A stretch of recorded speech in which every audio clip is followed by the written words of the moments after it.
श्री शिवाय नमस्तुभ्यम। हर हर महादेव। दोस्तों, जैसा कि आप सभी लोग जानते हो कि 7 नवंबर 2025 यानी कि शुक्रवार वाले दिन इस पवित्र अघन यानी मार्गशीर्ष माह की द्वितीय तिथि पड़ रही है। और यह तिथि सबसे बड़ी और विशेष तिथि है क्योंकि ये मार्गशीर्ष माह की तिथि है। इस दिन किया जाने वाला यह एकमात्र उपाय आपके जीवन के भाग्य को बदल सकता है।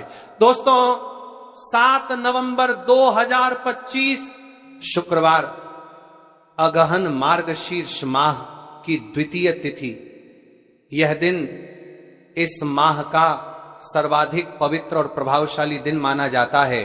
अगहन माह की द्वितीय तिथि पर करना अत्यंत अनुकूल और शुभ माना गया है। याद रखिए, मैं आपको पूरा कारण, समय, सिद्धि, क्योंकि इस उपाय का शक्तिशाली प्रभाव तभी साकार होता है जब उसे सही श्रद्धा और सही संदर्भ में किया जाए। और आपने जो विधि पहले से अपने पास रखी है वह सही विधि है। आज मेरा काम है आपको पूरी तरह से तैयार करना, आपको मन से जोड़ना, हर शंका दूर करना, ताकि आप उस उपाय को पूरे विश्वास के साथ कर सकें। क्यों यह दिन इतना खास है? शुक्रवार द्वितीय अगहन की महिमा। अगहन मार्गशीर्ष माह का जो समय होता है वह भक्तों का समय है। इस माह में देवता विशेष रूप से जागरूक होते हैं। इस माह के शुभ कार्यों का फल सामान्य समय से कई गुना बढ़ जाता है। द्वितीय तिथि अपने आप में एक विशिष्ट ऊर्जा लेकर आती है। यह दूसरा दिन होता है, आरंभ का दिन, इसलिए नए आरंभों और नए संकल्पों के लिए अनुकूल है। यदि किसी उपाय का लक्ष्य धन, सौभाग्य, स्थिर लक्ष्मी और घर परिवार की समृद्धि है तो यही वह दिन है जिसको आप छोड़ना नहीं चाहिए। कौन इस उपाय को करे, घर में किसका हाथ होना चाहिए? परंपरा और अनुभव दोनों यही कहती हैं कि ऐसे उपायों में घर की एक वरिष्ठ महिला, मां, बड़ी बहन, सास, भाभी का हाथ होने पर विशेष शुभता आती है। परंतु यदि घर में ऐसी कोई महिला उपलब्ध न हो तो घर का वरिष्ठ पुरुष सदस्य अथवा परिवार का जो सबसे श्रद्धालु और संयमी हो वह यह कार्य कर सकता है। याद रखिए, कौन कर रहा है उससे ज्यादा मायने रखता है कैसा कर रहा है, यानी श्रद्धा, शुद्ध मन और सच्ची निष्ठा। यदि ये तीनों हो तो कार्य फलदायी होगा, चाहे वो पुरुष ही क्यों न कर रहा हो। कब करे? उत्तम मुहूर्त और समय, जैसा कि आपने भी सुना, इस विशिष्ट तिथि का सर्वोत्तम समय प्रायः संध्या प्रदोष के निकट माना जाता है। हालांकि आप जो भी बिल्कुल सही समय चुने पर सुझाव होगा कि आप शाम 6:30 7:30 के बीच अपने घर पर संकल्प कर लें और उपाय को उसी संध्या प्रदोष के समय में करें। शुक्रवार की संध्या जब सूर्य और चंद्र का वह स्निग्ध संगम होता है तब सर्वश्रेष्ठ शांति और सर्वाधिक प्रभावशीलता मिलती है। इसीलिए कोशिश कीजिए कि आप उस समय अपनी तैयारी पूर्ण कर लें। मन शांत, घर शुद्ध और सभ्य हो, ध्यान रहे। मैं उपाय की संपूर्ण विधि यहां नहीं बता रहा, केवल यह बताना जरूरी है कि समय इसी प्रकार चयन किया जाना चाहिए और आप अपने पास रखी विधि के अनुसार वही समय अपनाएं। यह उपाय क्यों, किस प्रकार के लोगों को ज्यादा लाभ होगा? यह एक ऐसा उपाय है जिसे विशेष रूप से उन लोगों के लिए बनाया गया है जिनके जीवन में धन जमा न होना, धन हाथ में आते ही बाहर चला जाना, लगातार आर्थिक अस्थिरता, लगातार व्यावसायिक बाधाएं, रोजमर्रा के बिल और क्षण का लगातार बढ़ना जैसी कठिनाइयां चल रही हों। यदि पैसा घर में आता है, यदि आपके ऊपर किसी तरह की नजर दोष, टोना टोटका, शत्रुता का प्रभाव है तो यह उपाय उस नकारात्मकता को प्रभावित कर सकता है। यह उपाय अवश्य करना, तो आपकी चेतना बनी रहेगी, आपका मन दृढ़ रहेगा और आप सही समय पर सही निष्ठा के साथ उसी विधि का पालन करेंगे जो आपके पास है। यह उपाय एक तुलसी लकड़ी दीपक वाला उपाय सरल प्रतीत होता है पर उसकी शक्ति भी सटीक और सघन है। मैं बार बार यही कहूंगा, आज शुक्रवार है, द्वितीय है, तैयारियां क्या क्या करें ताकि यह उपाय एक सरल प्रतीत होता है, पूरा प्रभावी रहे। बारीक मगर आवश्यक बातें, यद्यपि मैं उपाय का खुला वर्णन नहीं कर रहा, पर कुछ सामान्य तैयारियां हैं जो हर प्रभावी उपाय से पहले करनी जरूरी हैं। इन्हें आप अपनाएं।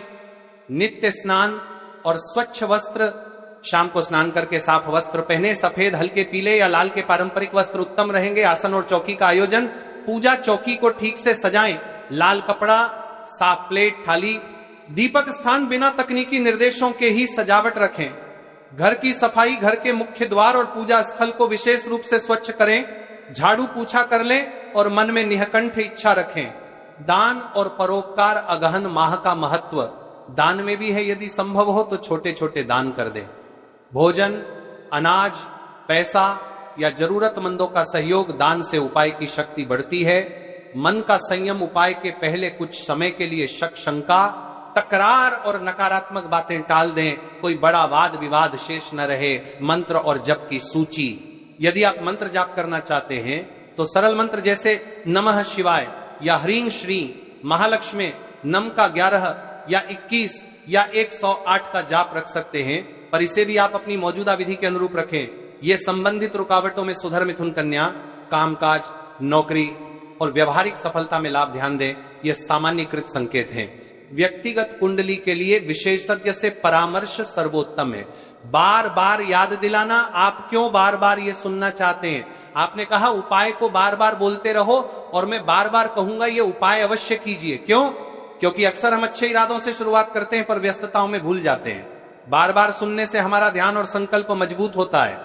इसलिए यह मेरा निवेदन है, जब ये शब्द आप बार बार सुनते हैं विचलित न हो उठिए, समय निकालिए और वही विधि पूरी श्रद्धा से आजमाइए जो आपके पास है।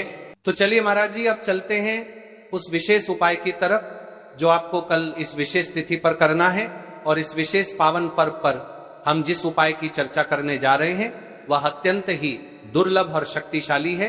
यह उपाय न केवल भक्त की मनोकामनाओं को पूर्ण करता है बल्कि उसके जीवन के समस्त कष्टों का निवारण भी करता है। उपाय की सामग्री देखिए महाराज। मात्र तुलसी की लकड़ी से बना दीपक, 11 चावल के दाने और 1 चुटकी हल्दी। यह तीनों वस्तुएं देखने में सामान्य प्रतीत होती हैं, परंतु इनका महत्व और शक्ति अद्भुत है। जब इन्हें सही विधि से सच्चे मन और श्रद्धा के साथ शिव मंदिर में प्रयोग किया जाता है तब यह उपाय अलौकिक परिणाम प्रदान करता है। तो देखिए, तुलसी की लकड़ी का दीपक, 11 चावल के दाने और 1 चुटकी हल्दी। तो सबसे पहले आपको हम दीपक के बारे में बताते हैं। तुलसी की लकड़ी का दीपक, तुलसी माता का वर्णन शास्त्रों में अत्यंत पवित्र माना गया है। तुलसी के बिना कोई भी पूजन अधूरा है। यद्यपि शिव जी को तुलसी अर्पित नहीं की जाती, परंतु तुलसी की लकड़ी का उपयोग जब दीपक के रूप में किया जाता है तो यह विशेष ऊर्जा उत्पन्न करती है। देखिए महाराज जी, अब हम बात कर लेते हैं सबसे पहले उपाय के बारे में। तो देखिए, तुलसी की लकड़ी का दीपक, 11 चावल के दाने और 1 चुटकी हल्दी। तो सबसे पहले आपको हम दीपक के बारे में बताते हैं। तुलसी की लकड़ी का दीपक, तुलसी माता का वर्णन शास्त्रों में अत्यंत पवित्र माना गया है। तुलसी के बिना कोई भी पूजन अधूरा है। यद्यपि शिव जी को तुलसी अर्पित नहीं की जाती, परंतु तुलसी की लकड़ी का उपयोग जब दीपक के रूप में किया जाता है तो यह विशेष ऊर्जा उत्पन्न करती। यह दीपक भक्त की मनोकामना पूरी करने में सहायक होता है। अब देखिए महाराज जी, 11 चावल के दाने का महत्व जानिए। चावल शुद्धता और समर्पण का प्रतीक है। हर दाना अखंडता और पूर्णता का द्योतक है। जब 11 चावल शिवलिंग पर अर्पित किए जाते हैं तो यह 11 इंद्रियों का नियंत्रण और शुद्धिकरण करता है। मात्र 1 चुटकी हल्दी, 1 चुटकी हल्दी, हल्दी मां भगवती का प्रिय है और यह सौभाग्य, आयुर्वेद और पवित्रता का प्रतीक है। शास्त्रों में कहा गया है कि जहां हल्दी का प्रयोग होता है वहां मां लक्ष्मी का वास होता है। इसलिए जब इस हल्दी का प्रयोग शिव मंदिर में किया जाता है तो यह शिव, शक्ति और लक्ष्मी दोनों की कृपा प्रदान करता है। कई सारे लोग प्रश्न करेंगे कि महाराज जी, ना ही शिव जी को तुलसी समर्पित कर सकते हैं और ना ही इस उपाय को किया जाता है। तो देखिए, इस उपाय को आपको शिव मंदिर की चौखट पर करना है। यह जो दीपक हम प्रज्वलित करेंगे यह शिव मंदिर की चौखट पर करेंगे। तुलसी का संबंध आध्यात्मिक शांति, मानसिक स्थिरता और रोग नाश से है। जब तुलसी की लकड़ी का दीपक जलता है तो घर या मंदिर के आसपास की नकारात्मकता तुरंत दूर हो जाती है। तो देखिए महाराज जी, आपको इस तुलसी की लकड़ी के दीपक के बारे में हम आपको सबसे पहले बताते हैं। हालांकि आपके तीनों उपाय को साथ में ही करना है, लेकिन सबसे पहले और प्रथम तुलसी की लकड़ी का दीपक। तो देखिए, तुलसी की लकड़ी प्राप्त करना, यदि घर में तुलसी का पौधा है तो उसकी जड़ के पास की नरम लकड़ी लेनी है। यदि घर में तुलसी का पौधा नहीं है तो बाजार से भी तुलसी की लकड़ी खरीदी जा सकती है। कई सारे घरों में तुलसी का वृक्ष नहीं होता है, तो आप ये भी कर सकते हैं। ध्यान दें, यदि आप किसी और के घर से ले रहे हैं तो उसे दक्षिणा अवश्य दें। बिना दक्षिणा के तुलसी लेना अशुभ माना जाता है। लकड़ी को तैयार करना, तुलसी की लकड़ी को छोटे टुकड़े में काटकर उसकी बत्ती बनानी है, उस बत्ती पर कपास रुई लपेटना है ताकि वह दीपक में ठीक से जल सके। अब यहां पर महाराज जी कई सारे लोग प्रश्न करते हैं कि दीपक हमें आटे का लेना है या फिर हमें दीपक मिट्टी का लेना है। तो देखिए, आपको मिट्टी का दीपक का प्रयोग करना है क्योंकि हम तुलसी के लकड़ी के दीपक वाला उपाय कर रहे हैं। ठीक है, दीपक केवल मिट्टी का होना चाहिए, पीतल, कांच से या किसी और धातु का दीपक इस उपाय में उपयोग नहीं करना। मिट्टी का दीपक धरती तत्व का प्रतिनिधित्व करता है और यह शिव पूजन में सबसे उत्तम माना जाता है। अब देखिए महाराज जी, हमें तेल का किस प्रकार प्रयोग करना है। तो देखिए, तेल का प्रयोग इस दीपक में तिल का तेल या घी का प्रयोग करें। तिल का तेल पापों का नाश करता है और घी समृद्धि व शांति का वास कराता है। अब कई सारे लोग प्रश्न करते हैं कि महाराज जी, आपने हमें यह तो बताया ही नहीं कि कितने दीपक का उपाय करना है, आखिर दीपक कितने बने हैं। तो देखिए, कितने दीपक जलाने चाहिए। यदि समस्या बहुत बड़ी है, जीवन में गहरा संकट है, तो 5 दीपक जलाने चाहिए। यदि सामान्य कामना है तो 1 दीपक भी पर्याप्त है। हर दीपक जलाते समय यह भावना रखें कि हे भोलेनाथ, ये दीपक मेरी अंधकारमय जीवन राह को प्रकाशमय करे। जेके महाराज जी, तुलसी के लकड़ी के दीपक वाला उपाय है, ये कोई साधारण उपाय नहीं है। तो आपको क्या क्या सावधानी बरतनी है। दीपक को शिवलिंग पर प्रत्यक्ष रूप से न रखें, इसे मंदिर की चौखट पर या बनाए गए स्वस्तिक पर रखें। दीपक जलाते समय मन में शुद्ध भाव होना चाहिए। दीपक बुझने के बाद उसकी राख को पवित्र स्थान पर ही विसर्जित करें। महाराज जी, जैसे ही तुलसी की लकड़ी का दीपक जलता है, वैसे ही साधक को एक अलग ही शांति का अनुभव होता है, मन का तनाव समाप्त होता है। आंखें बंद करके जब दीपक की लौ के सामने बैठते हैं तो लगता है कि यह लौ सीधे आत्मा से संवाद कर रही है। यह लौ मानो भगवान शिव के आशीर्वाद का प्रतीक बन जाती है। अब देखिए महाराज जी, हम बात कर लेते हैं 11 चावल के दाने वाले उपाय के बारे में। ठीक है, 11 चावल का धार्मिक महत्व। महाराज जी, चावल अन्न केवल भोजन का साधन नहीं है, बल्कि इसे पूर्णता, शुद्धता और अखंडता का प्रतीक माना गया है। वेदों और पुराणों में अन्न को अन्न देवता कहा गया है। अन्नम ब्रह्मेति विजानात, यह उपनिषद का कथन है। अर्थात अन्न स्वयं ब्रह्म है। इसलिए जब भक्त शिव जी को चावल अर्पित करता है तो वह केवल एक दाना नहीं चढ़ाता, बल्कि अपनी आत्मा और जीवन का समर्पण करता है। अब सबसे महत्वपूर्ण प्रश्न उठता है कि 11 चावल ही क्यों। शास्त्रों में कहा गया है कि मनुष्य के शरीर में 11 इंद्रियां होती हैं। जब भक्त 11 चावल के दाने शिव जी को अर्पित करता है तो वह अपनी 11 इंद्रियों को भगवान को समर्पित करता है। यह समर्पण साधक के भीतर शुद्धि और संयम लाता है।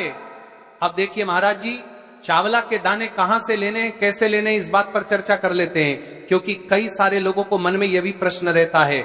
घर में रखे चावल का प्रयोग किया जा सकता है, चाहो तो दुकान से भी ले सकते हो। ध्यान रहे, चावल अखंड और शुद्ध होने चाहिए। टूटे हुए दाने अशुभ माने जाते हैं। 11 दानों को अलग करके एक छोटे डिब्बे या पुड़िया में सुरक्षित रखना है चावल अर्पण की विधि। अब सुनिए महाराज जी, 11 चावल के दानों का प्रयोग कैसे करना है। अब देखिए महाराज जी, जैसे ही आपके चावल के दाने आप एक पुड़िया में रख लेते हैं, अब आपको शिव मंदिर में जाकर के इस उपाय को करना है। तो देखिए, आप एकदम स्वच्छ जल से नाहट होकर के शिव मंदिर पहुंचे और आपको इस उपाय को करना है। तो देखिए, कई सारी मेरी अन्य माताएं बहनें रहती हैं जो शिव मंदिर में जाती से ही दूसरी अन्य माता बहनों से सामग्री मांगने लगते हैं। जैसे कि ओजी जी अपने बेलपत्र लाए हो, क्या एक देना आज मैं लाना भूल गई, ओजी जी थोड़े से फूल दे दो। तो देखिए, आपको शिव मंदिर में जाकर के ये नहीं करना है। आप सिर्फ अपनी सामग्री से उपाय कीजिए और घर आ जाइए। ठीक है, जब मंदिर जाएं, सबसे पहले शिवलिंग पर गंगा जल या शुद्ध जल चढ़ाएं, पर नमः शिवाय का जप करते हुए शिवलिंग का ध्यान करें। अब सबसे पहले एक चावल का दाना गणेश जी के स्थान पर अर्पित करें, क्योंकि गणेश जी बिना हर कार्य अधूरा है। इसके बाद शेष 11 दानों को एक एक करके शिवलिंग पर अर्पित करें। हर दाना चढ़ाते समय मन में एक एक प्रार्थना करें। जैसे पहला दाना, हे शिव मेरे जीवन से रोग दूर करो। दूसरा दाना, हे महादेव मेरे घर में सुख समृद्धि लाओ। तीसरा दाना, हे भोलेनाथ मेरे संतानों को रक्षा दो। चौथा दाना, मेरे व्यवसाय नौकरी में सफलता दो। 5वां दाना मेरे परिवार में एकता बनी रहे। इसी तरह हर दाने पर अपनी मनोकामना रखनी है, भावनाओं की शक्ति। महाराज जी, ये ध्यान रखना बहुत जरूरी है कि चावल अर्पण करते समय मन शुद्ध होना चाहिए। अगर चावल चढ़ाते समय मन में संदेह होगा तो उपाय फल नहीं देगा। लेकिन यदि दानों को अर्पित करते समय हृदय से प्रार्थना होगी तो भगवान शिव तुरंत सुनेंगे। चावल का आध्यात्मिक प्रभाव, चावल का रंग सफेद है, यह शांति और पवित्रता का प्रतीक है। जब सफेद चावल शिवलिंग पर चढ़ाए जाते हैं तो यह साधक के जीवन से अज्ञान और अशांति को मिटाकर ज्ञान और सुख प्रदान करता है। 11 दाने सामूहिक रूप से पूर्णता का भाव लाते हैं। प्रत्येक दाना चढ़ाते समय यह मंत्र बोल सकते हैं, ओम त्र्यंबकम यजामहे सुगंधिं पुष्टिवर्धनम उर्वारुकमिव बंधनान मृत्युर्मुक्षीये मामृतात्। या केवल ओम नमः शिवाय का जाप भी पर्याप्त है। उपाय करते समय अनुभव, जब भक्त एक एक चावल का दाना अर्पित करता है तो वह अनुभव करता है कि उसका हर बोझ, हर कष्ट शिव जी को सौंप रहा है। हर दाना एक प्रतीक है दुख का बोझ हटाने का और सुख का द्वार खोलने का। अब देखिए महाराज जी, हम बात कर लेते हैं एक चुटकी है हल्दी के बारे में, यानी एक चुटकी हल्दी के उपाय के बारे में। तो देखिए हल्दी का धार्मिक महत्व।